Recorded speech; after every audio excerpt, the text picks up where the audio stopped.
Spoštovane gledalke, cenjeni gledalci, lepo pozdravljeni v oddaji iz našega studia. Naš tokratni gost je gospod Jožef Horvat, poslanec Nove Slovenije.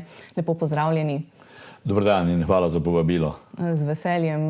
Zdaj midva sva se srečala na zadnje, mislim, da je bilo februarja, ne? Ja, drži. Ja, in se tudi vam zdi, da je leto neverjetno hitro. Neverjetno. In še to, očitno se napoveduje prerokba, da bo vroča politična jesen.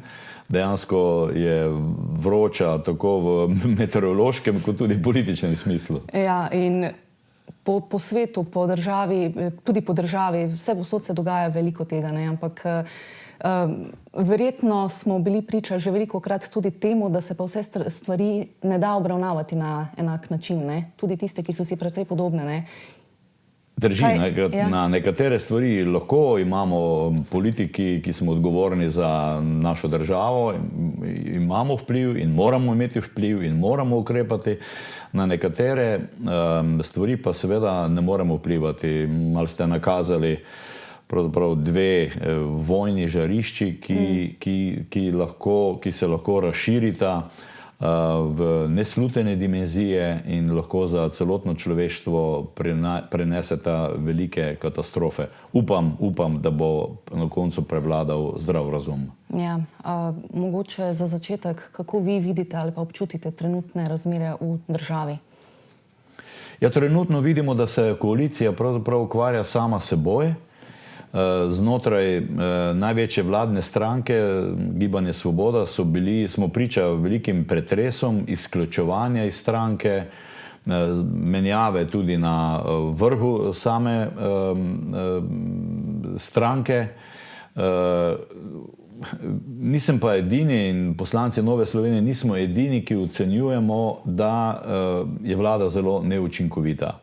Prav v tem času, ko se na globalni ravni ali pa še posebej na evropski ravni ukvarjamo s problematiko ohlajanja gospodarstva in potem, ko se pri nas na naši državni ravni ukvarjamo oziroma bi se morali intenzivneje ukvarjati s popoplavno obnovo, pa gre zdaj za neka prerekanja, za neka prerivanja, za neke prepire znotraj koalicije, kdaj pa kdaj pljuskne tudi seveda po opoziciji. In to seveda ni dobro za državo, torej ni dobro za državljane. Zdaj ste že orisali neko sliko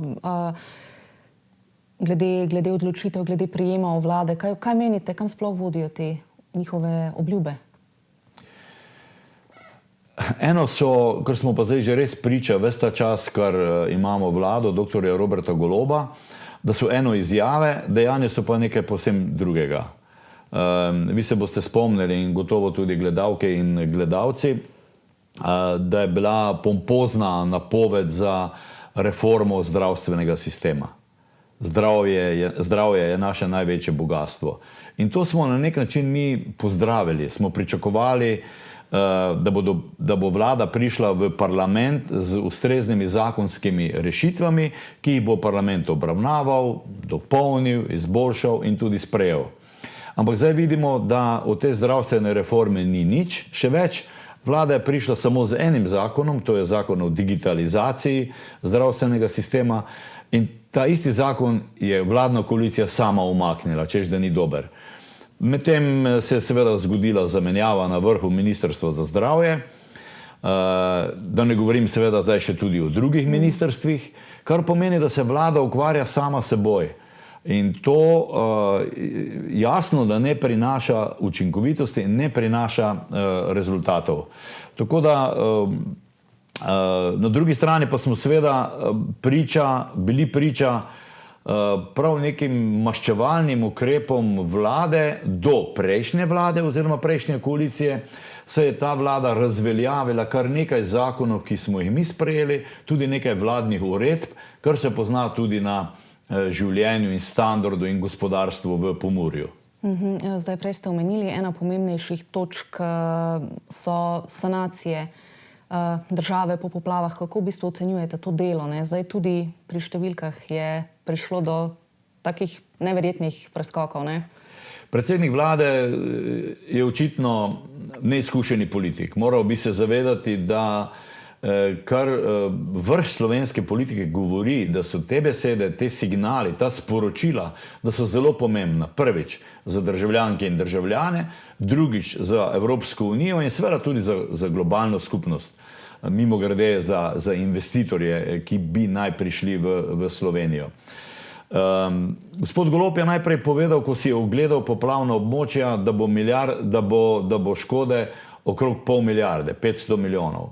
Potem so te številke kar naraščale in kar zdaj naenkrat je ta številka, seveda sporočena strani predsednika vlade, 10 milijard, bolj točno 9,9 milijard.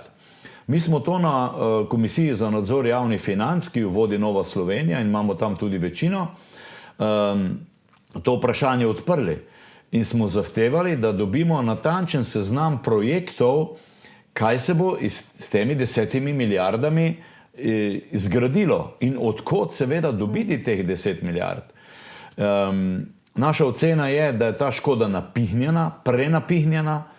Če samo primerjamo z škodo, ki je pred dobrima 2 letoma bila prav tako zaradi poplav prizadejana Nemčiji, tam je bila škoda ocenjena na približno 2,5 milijarde in je bilo zalite bistveno več površine, več ozemlja.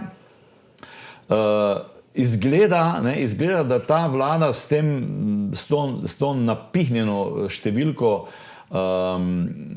ocenjene škode želi doseči predvsem nekaj. In sicer, da bi naslednje leto, ko v Evropi ponovno začnejo veljati fiskalna pravila, Slovenija dobila odpustek. To pomeni, da če bo prikazana škoda velika, več kot 15% BDP-ja, potem Evropska komisija ne bo vpogledovala v proračunsko porabo, to se pravi porabo davkoplačevalskega denarja, na drugi strani pa bodo odpravljeni limiti oziroma plafon zadolževanja države. Ampak tu mi moramo konzervativno držo ubrati, moramo pomisliti tudi na generacije, ki prihajajo za nami, ker bo neko neracionalno, visoko zadolževanje nekdo moral vračati in to bodo generacije, ki pridejo za nami. Ja. Zdaj, konec oktobra je bila potem potrjena številka, se pravi neposredna škoda, materialna škoda naj bi znašala 3 milijarde. Kako? Ja, gledajte, to prinaša eno veliko zmedo, ne. Mi smo na seji komisije za nadzor javnih financ, ki sem jo prej že imenoval, od ministrov zahtevali, da nam naj vendarle povedo, kateri projekti, infrastrukturni recimo, katere ceste, kateri mostovi, kateri vodotoki se bodo popravljali, sanirali. In potem smo iz ustnih poročil ministrov in ministric dobili tudi navedbe nekaterih cest, ki jih danes še ni. To se pravi, kako je lahko voda odnesla neko cesto, ki je še ni. Res je, da če jo krajani, občani, državljani želijo, da se ta cesta zgradi, ja, naj se zgradi, ampak ne iz naslova popoplavne obnove. Teda tu moramo ločiti, moramo biti fair do Evropske komisije, od katere pričakujemo tudi znatna sredstva za sanacijo škode. Kaj pa sploh narediti? Zdaj pesti nas veliko težav, ne? Zdaj popoplavno obdobje, potem draginja. Kaj sploh narediti oziroma kako pravilno pristopiti, da bi se ta kriza zmanjšala? Odprli ste še eno vprašanje, to je vprašanje draginje oziroma vprašanje inflacije. Mi smo večkrat vlado opozarjali, da ni pravilno pristopila oziroma da je obrala napačne ukrepe za omejevanje inflacije. Mi smo zdaj pravzaprav skoraj da na vrhu Evropske unije po inflaciji, krepko čez povprečje, kar pa seveda močno udari žepe naših državljank in državljanov in to je slabo. Država na tem področju pravzaprav ni naredila nič oziroma kar je naredila v negativno smer, v obratno smer, ki pospešuje inflacijo. Na drugi strani je res, jutri bo vsem parlamentarnim strankam predstavljen osnutek zakona o obnovi, razvoju in zagotavljanju finančnih sredstev. Tukaj gre seveda tudi za popoplavno obnovo. Nažalost, predsednik vlade v vabilu sam navaja, da bodo finančni učinki tega zakona predstavljeni šele jutri. Se pravi, danes mi finančnih učinkov tega zakona še nimamo, ampak to je ključno. Mi danes, seveda nimamo še danes čistopisa zakona, tako da težko govorim, kako se bo obnašala naša poslanska skupina Nove Slovenije glede tega zakona. Gotovo pa je, da bomo ostro nasprotovali dodatnim davčnim obremenitvam državljanov in gospodarstva. Po vsej Evropi, ponavljam, se gospodarstvo ohlaja, in za konkurenčnost gospodarstva ne skrbijo samo podjetja, korporacije, ampak in predvsem tudi države za svojo ekonomsko, beri tudi z davčno politiko. In vse države pravzaprav ubirajo ukrepe, kako razbremeniti državljane in gospodarstvo. Soočamo se z recesijo v Nemčiji, ki je naš najpomembnejši zunanji trgovinski partner. Pri nas pa ravno obratno. Obetajo se novi davki za fizične osebe, za državljane in definitivno tudi nove obremenitve za gospodarstvo. In to ni dobro. Ne gre samo za davčne obremenitve, gre tudi za zakone, kot naprimer zakon o delovnih razmerjih, ki je neke vrste, kot pravijo, mala delovska ustava. Ta zakon je bil sprejet brez socialnega dogovora, brez dogovora na ekonomsko-socialnem svetu. Delodajalci so bili eliminirani, kar ni dobro, ne? In ta vlada je napovedovala ravno neko drugačno politiko, dialog in tako naprej. Zdaj pa gre dejansko z nekimi pristopi, ki bolj spominjajo na diktaturo, kot pa na parlamentarno demokracijo. Omenili ste dodatne bremenitve na gospodarstvo. Kaj to pravzaprav pomeni za gospodarstvo? Verjetno tudi zmanjšano konkurenčnost. Absolutno, absolutno. In če vi dodatno obremenjujete z davki gospodarstvo, predlog je recimo zdaj v tem zakonu, ki sem ga omenjal, da bi naj bil davek na dobiček pravnih oseb, torej DOO-jev, delniške družbe in tako naprej, da bi se ta naj dvignil iz 19 na 22%, ob dejstvu, da prav iz naslova tega davka na dobiček, proračun države veliko dobi. Samo za primer, leta 2019, se pravi še pred covidom, so pravne osebe, gospodarske družbe, pravne osebe, plačale davka nekaj manj kot 1 milijardo. Leta 2021, ko smo bili že krepko v covidu, ampak zahvaljujoč dobri ekonomski politiki takratne naše vlade, je ta dobiček narastel, torej je tudi narastel davek od dobička. In sicer leta 2021 znašal, mislim, da okrog 1,1 milijarde. Lansko leto 2022, ko smo imeli še gospodarstvo v dobri kondiciji, pa je ta davek na dobiček pravnih oseb znašal že nekaj čez 1,5 milijarde. To so lepi trendi. Podjetja ne pravijo, da ne želijo plačevati davka, seveda davke je treba plačevati, to je dejstvo, ampak v neki razumni meri, ki bo še omogočala gospodarstvu razvoj, to se pravi konkurenčne prednosti. Ampak izgleda, da ta država res ima nek mačehovski odnos do gospodarstva, pa da se razumemo, mi v Novi Sloveniji ne zagovarjamo, nismo odvetniki delodajalcev. Mi smo odvetniki, zagovarjamo gospodarstvo, bolj točno zagovarjamo socialno-tržni model gospodarstva. To pomeni, da gospodarstvo razumemo kot neko simbiozo med delodajalci in delojemalci. In da se tudi zavedamo, da edino močno gospodarstvo bo tisto, ki bo tudi financiralo socialno državo. To je ključno. Poplave so pokazale tudi eno zanimivo dejstvo, in sicer, da znate biti politiki precej enotni. Ne? Kako ste vi gledali na to enotnost? Ste jo videli kot nekaj pristnega? Res je.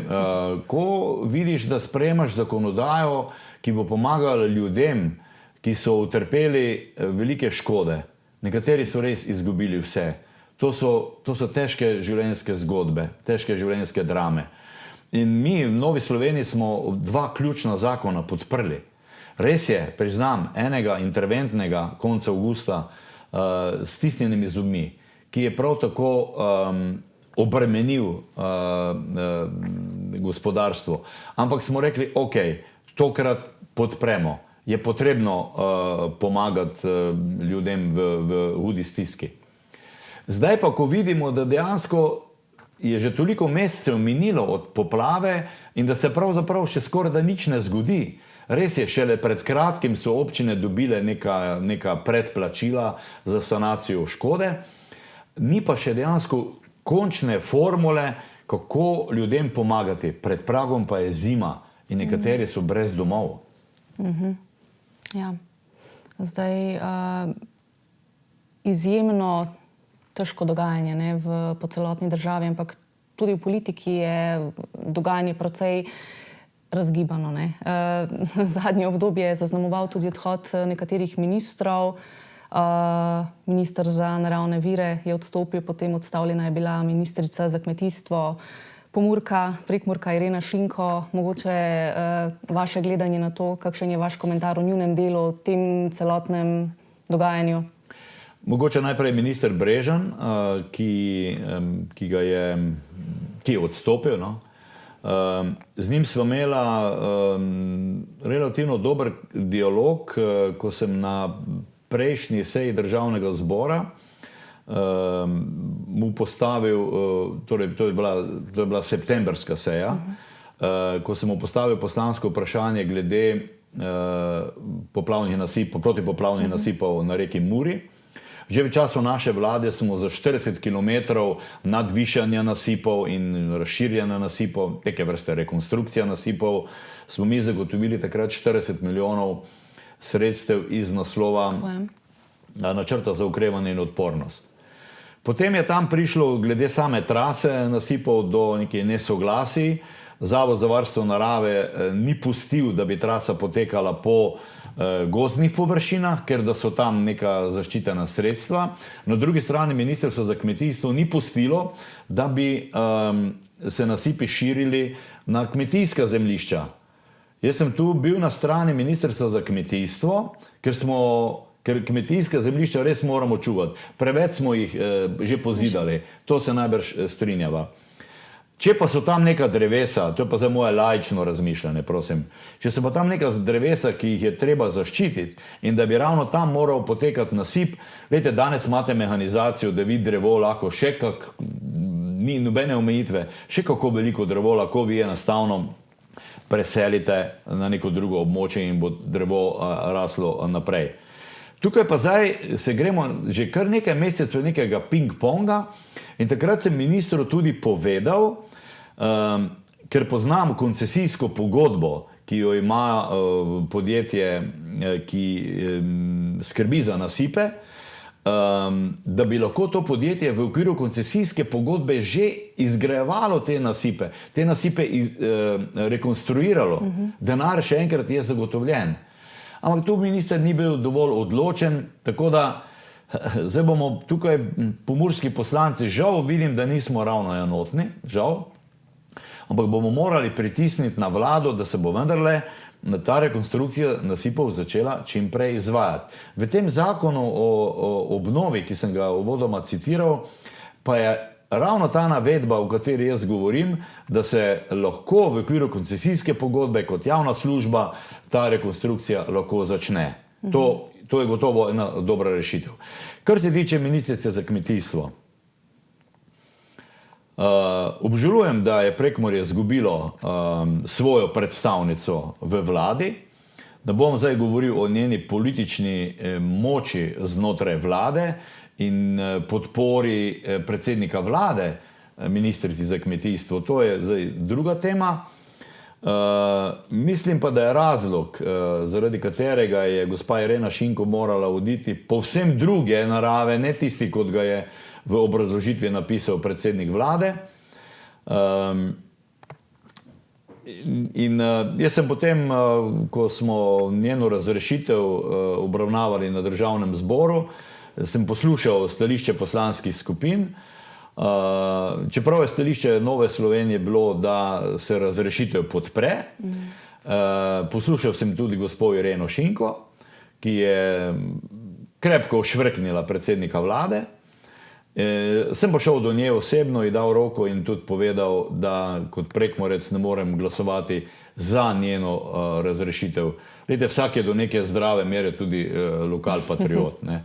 In tukaj smo izgubili ministrico iz Prekmurja. Upam, da se ta plaz ali pa ti odhodi ministrov in državnih sekretarjev iz Prekmurja ne bo nadaljeval v napovedani rekonstrukciji vlade. Tako je, kaj pravzaprav pomeni sam odhod ministrice, ministrov iz funkcije, iz te funkcije, oziroma kaj smo sploh Pomurci dobili z ministri, z našimi ministri?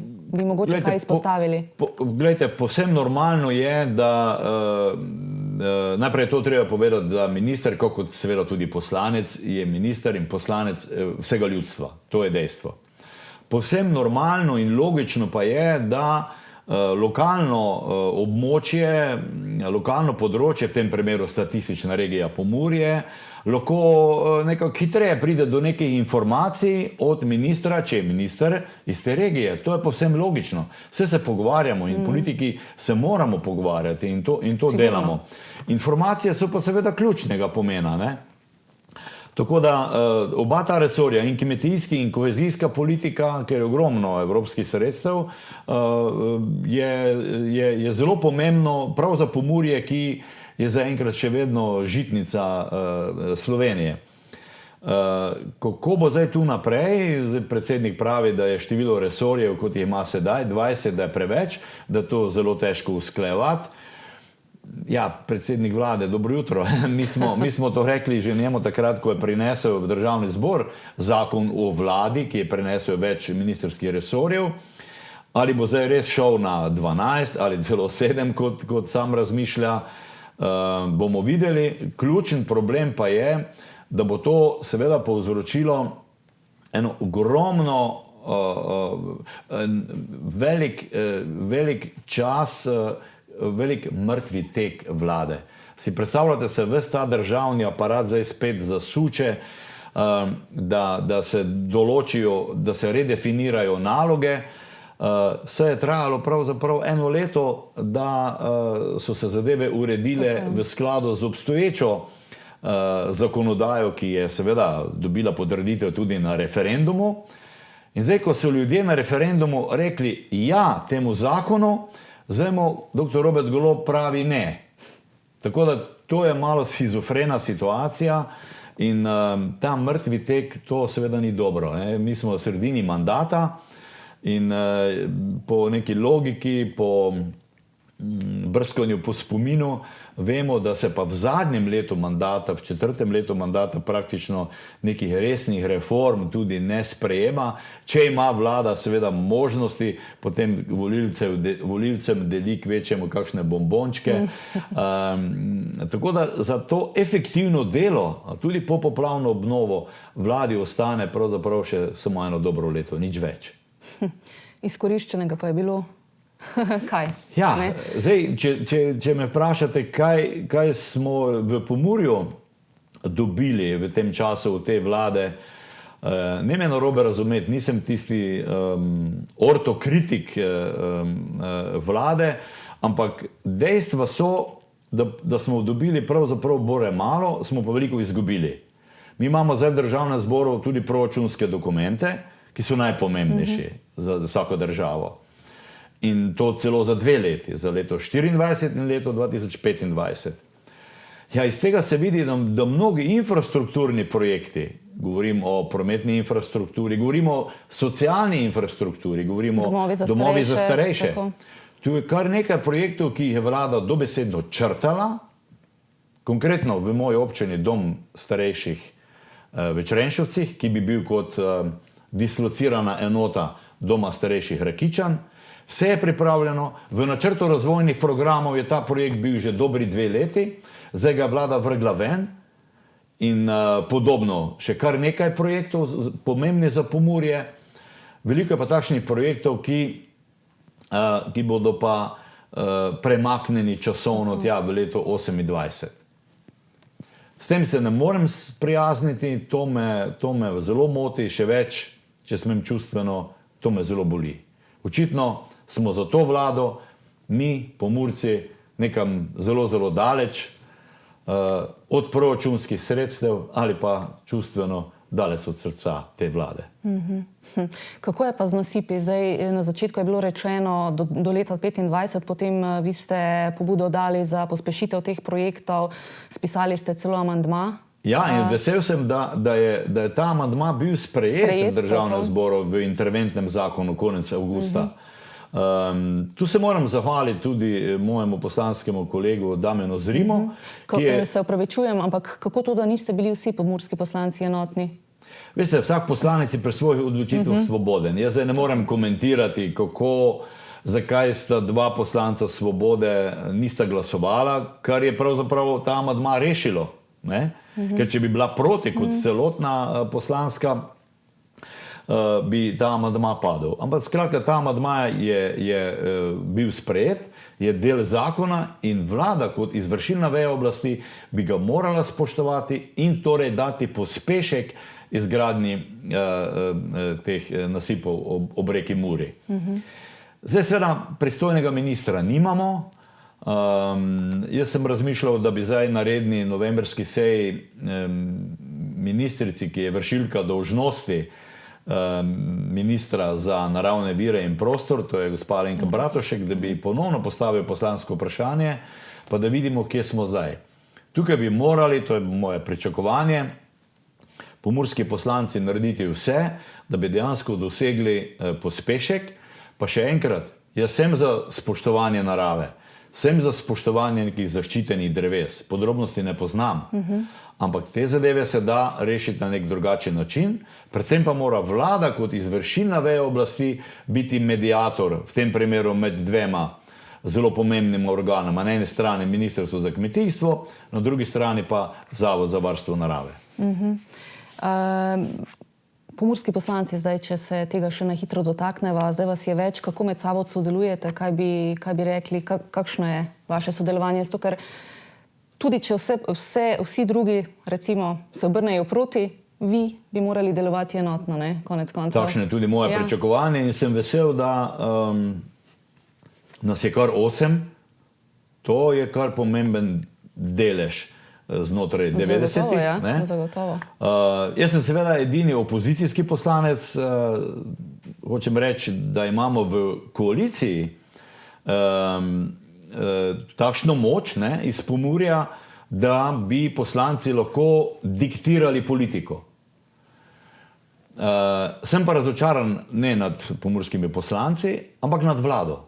Do sedaj karkoli smo vladi dali kakšno poslansko vprašanje ali pa pobudo vlade in smo jo vsi pomurski poslanci podpisali, je vlada to gladko zavrnila. Bodi se, da je šlo za geotermijo, ki je neka naša prednost, konkurenčna prednost v Pomurju. Bodi si na zadnje, ko sem bil zelo razočaran glede pomurskega arhiva. Poglejte, mi smo v prejšnji vladi zagotovili 5,3 milijona evrov na Ministrstvu za kulturo, da je zdaj v Murski Soboti objekt na mestu nekdanjega muralista za potrebe pomurskega arhiva praktično že zgrajen. In ko smo vladi, vsi pomurski poslanci dali pobudo, da bi pa zdaj mi želeli, da se ustanovi tudi samostojni javni zavod, ki bi se naj imenoval recimo Pomurski arhiv ali pa Arhiv za Pomurje, to zdaj ni pomembno, ampak da bi bil samostojni javni zavod, potem je pa to ministrica Asta Vrečko, ministrica za kulturo, gladko zavrnila. Češ, nekaj v tem smislu, da naj bomo veseli, da zdaj dobimo depoje, ampak kar se tiče tovrstnih institucij, arhivi, muzeji, knjižnice in tako naprej, smo mi v Pomurju zelo podhranjeni, kar je v svojem strokovnem prispevku, ki smo ga priložili tej poslanski pobudi, zelo jasno analizirala tudi gospa Metka Fujs, ki se mi je zelo hvaležen. Ampak enostavno se je ministrica na to tudi požvižgala in Pa da se razumemo, vse tu ne gre za ne vem kakšno število zaposlenih. Na začetku morda 3. Je pa res, kar se tudi stroka strinja, da so pa pomurski arhivi, še posebej prekmorski arhiv iz zgodovinskih razlogov, da so ti arhivi zelo slabo raziskani. Ampak tukaj računam, da bomo vztrajali in to pa bodo na vlado dali še enkrat. Se pravi, prava pot, da se doseže nekaj vztrajnost. Absolutno, seveda. Kot pravijo, če te kdo vrže skozi zadnja vrata, moraš not priti skozi okno. Če se malo pohecam. Tudi v politiki je to zelo pomembno. Vztrajnost je zelo pomembna. Obvezno. Zdaj rekli ste, da boste verjetno probali še enkrat pri gospe Bratušek, ne? Glede nasipov. Tako, mogoče še kakšne v bližnji prihodnosti, kakšne stvari načrtujete, kaj? Veste kaj, zdaj mi pričakujemo, da se bo ministrska ekipa najprej konsolidirala. Če vi nimate pravega ministra, pristojnega, ko imaš tam zgolj vršilcev dolžnosti, ne? To ni. Je še toliko težje, ne? Je toliko težje.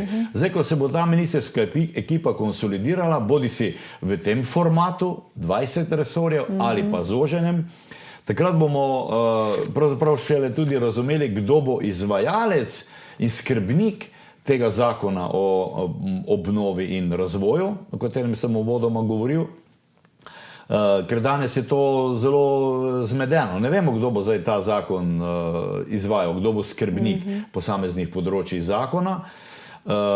In takrat bomo pa seveda mi tudi, to napovedujem, zahtevali nujne seje pristojnih odborov državnega zbora, ker bomo odpirali ta vprašanja. Tudi glede namakanja v Pomurju, gradivo imamo strokovno, zelo dobro pripravljeno, ampak gledajte, danes nimamo ministra za kmetijstvo, nimamo ministra za naravne vire.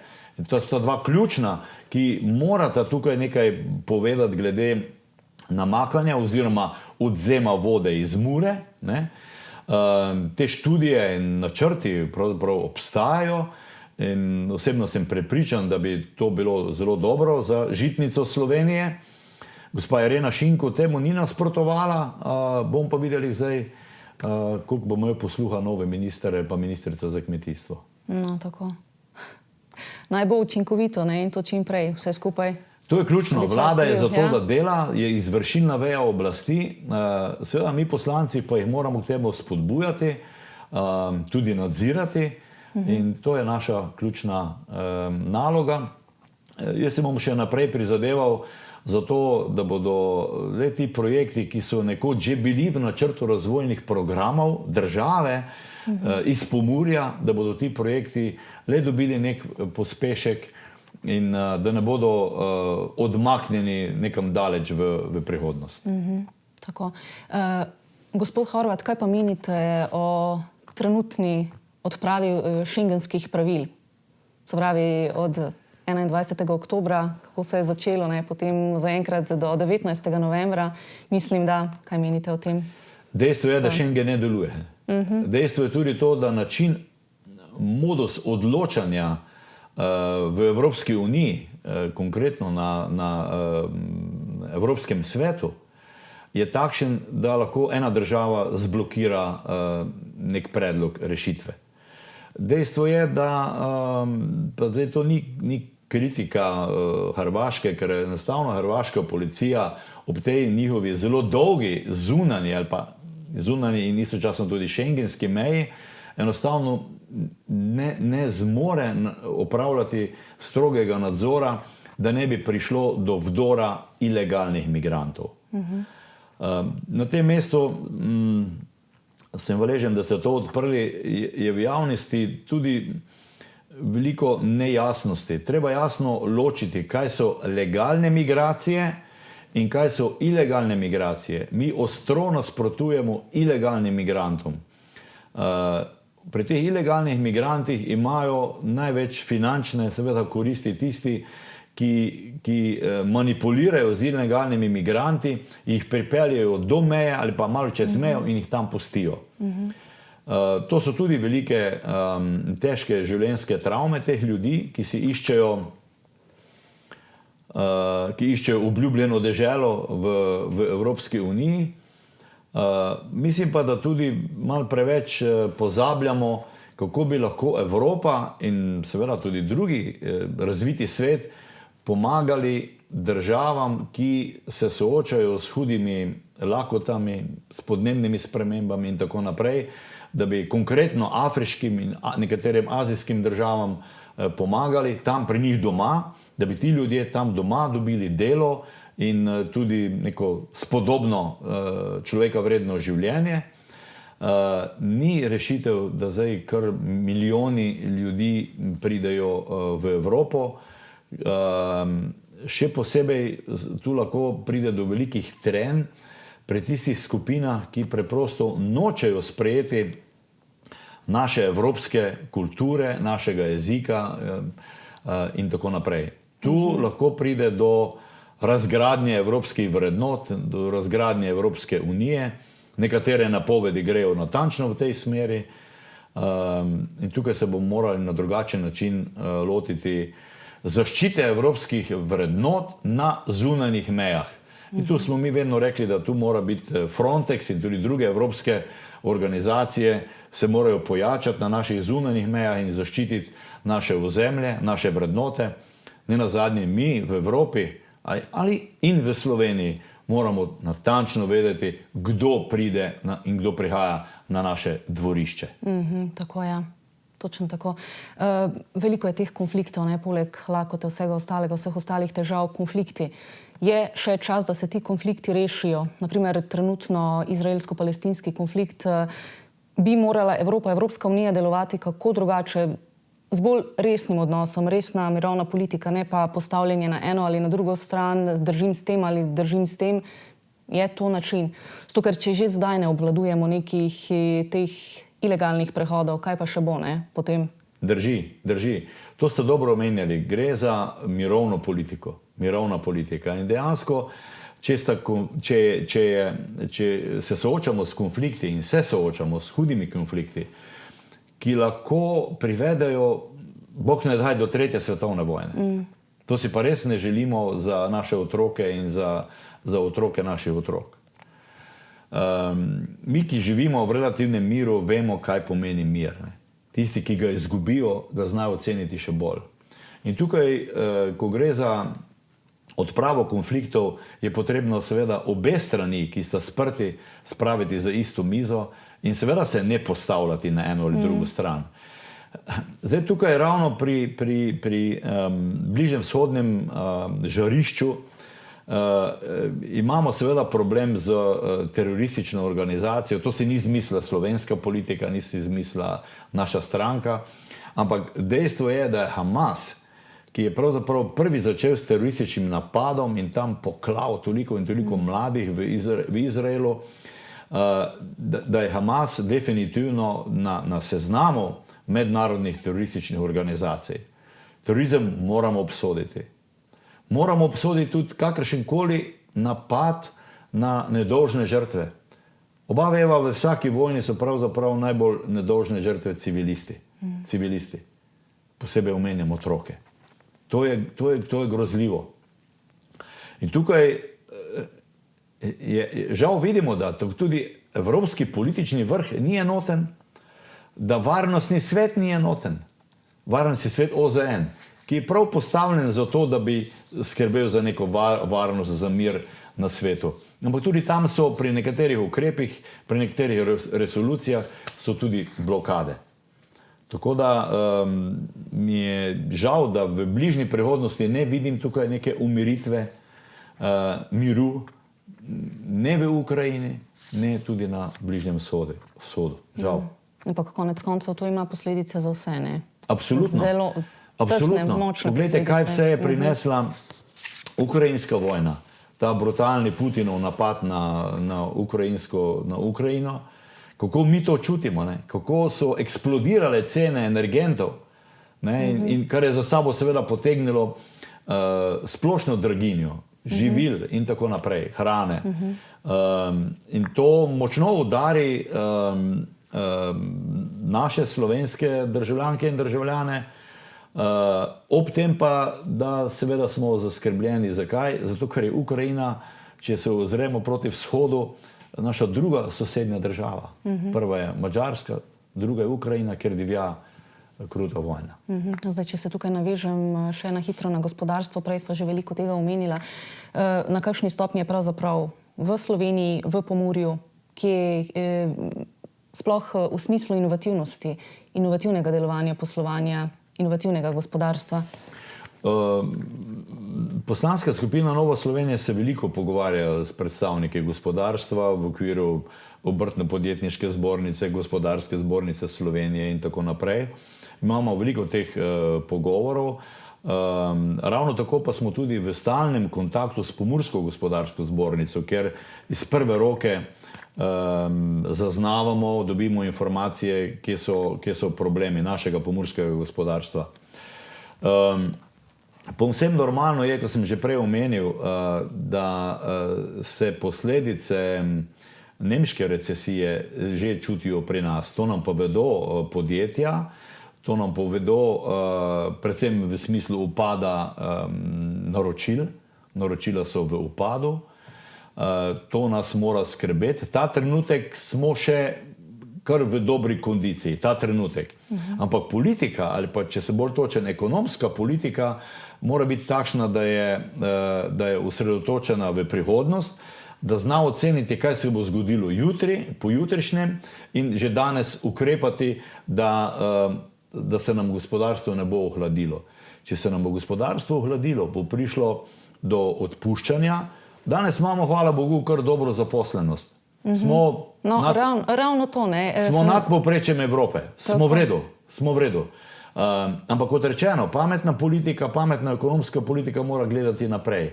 Zdaj, če naročil ne bo, je povsem normalno, da bodo podjetja odpuščala. Kaj to pomeni? To pomeni, da bodo odpuščeni delavci na zavodu za zaposlovanje in bodo deležni neke socialne pomoči. Tudi hvala Bogu, saj smo po ustavi socialna država. Res pa je, da to ne more iti v nedogled.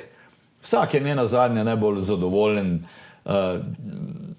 čuti neko notranje zadoščenje, če ima delo, če lahko z delom poskrbi za sebe, za svojo družino, ne pa da je, kako bi rekel, v breme socialni blagajni.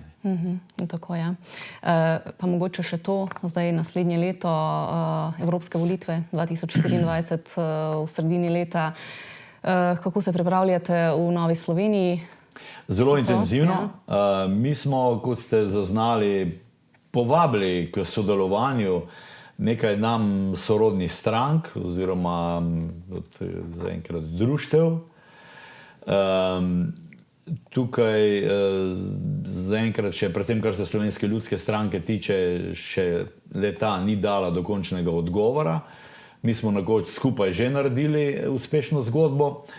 Imamo pa pravzaprav že pripravljen predlog programa, smo, kot veste, zelo močna programska stranka, ker na volitve treba iti s programom, ne zgolj z novimi obrazi, ker vidimo, kam nas pripeljejo novi obrazi. Izkušnje so slabe. In ta naš program bo sprejel tudi naš kongres, ki ga imamo 18. tega meseca.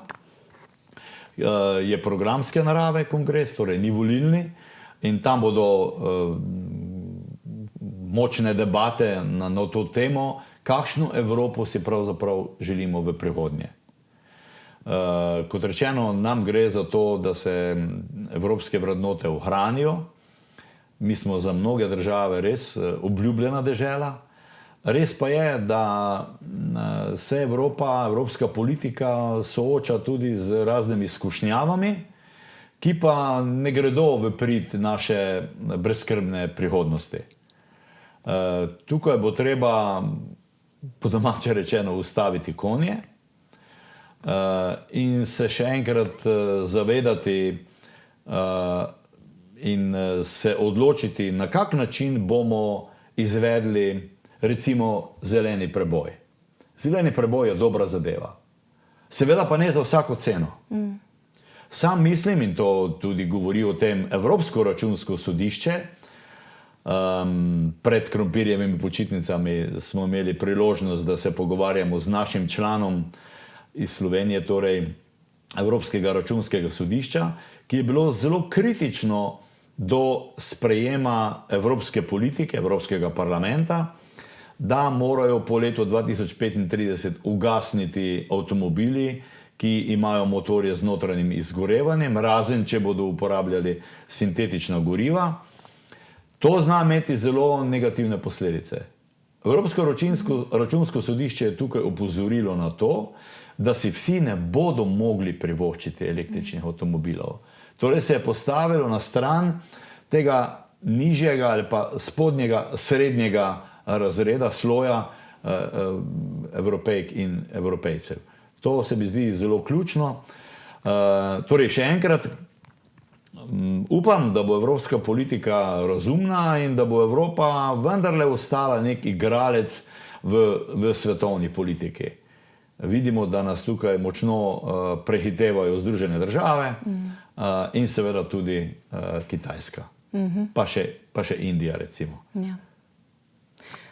Rekli ste vseeno, neke izkušnje so vredne zelo veliko, ne, kot pa samo novi obrazi, ne, ampak vseeno vi si prizadevate tudi za podmladek. Absolutno. Mi smo zelo veseli, da imamo zelo aktiven podmladek, zelo uspešen. Imate primerne kandidate, že razmišljate? Ja, ko govoriva pa o kandidatih, zdaj jaz danes še ne morem govoriti o sami listi kandidatov, te naše deveterice. Je pa res, da je Kongres Mlade Slovenije, torej našega podmladka, sprejel en sklep, s katerim se je obrnil na vodstvo Nove Slovenije in predlaga, da bi na listi bilo tudi nekaj mladih, tam recimo do 3. Kar se mene tiče, absolutno podpiram. Absolutno podpiram.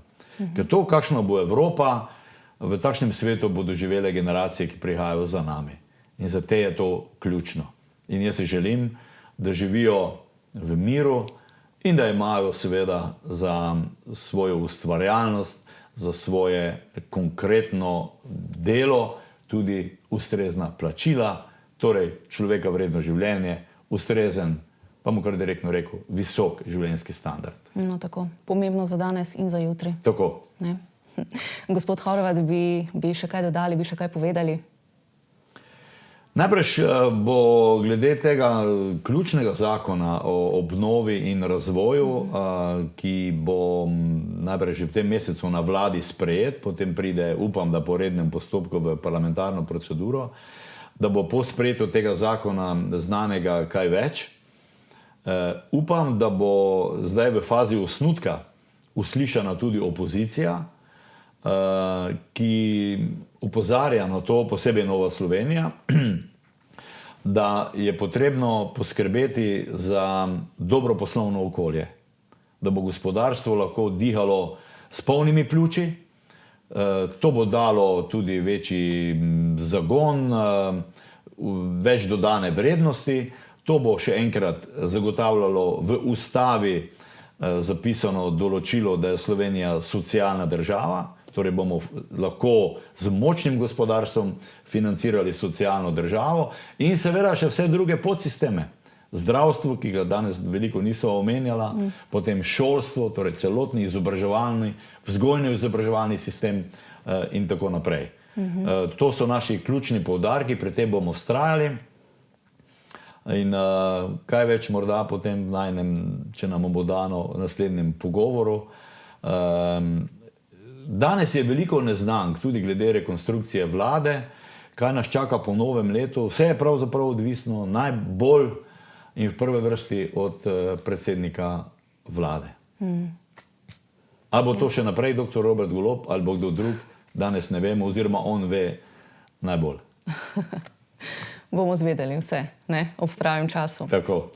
Upam, da čim prej. Gospod Horvat, najlepša hvala za obisk, da ste se nam pridružili. Se odpravljate v Ljubljano že danes? Hvala lepa za ta prijeten pogovor, hvala za povabilo. Ja, glede na to, da je jutri izredna seja Državnega zbora, grem danes zvečer oziroma po noči, ko se promet nekoliko umiri, grem proti Ljubljani. No, potem pa srečno pot. Hvala lepa. Se vidimo, ne? Hvala lepa za dobre želje. Spoštovani, hvala tudi vam, da ste bili z nami. Želim vam vse dobro in lep pozdrav do prihodnjič.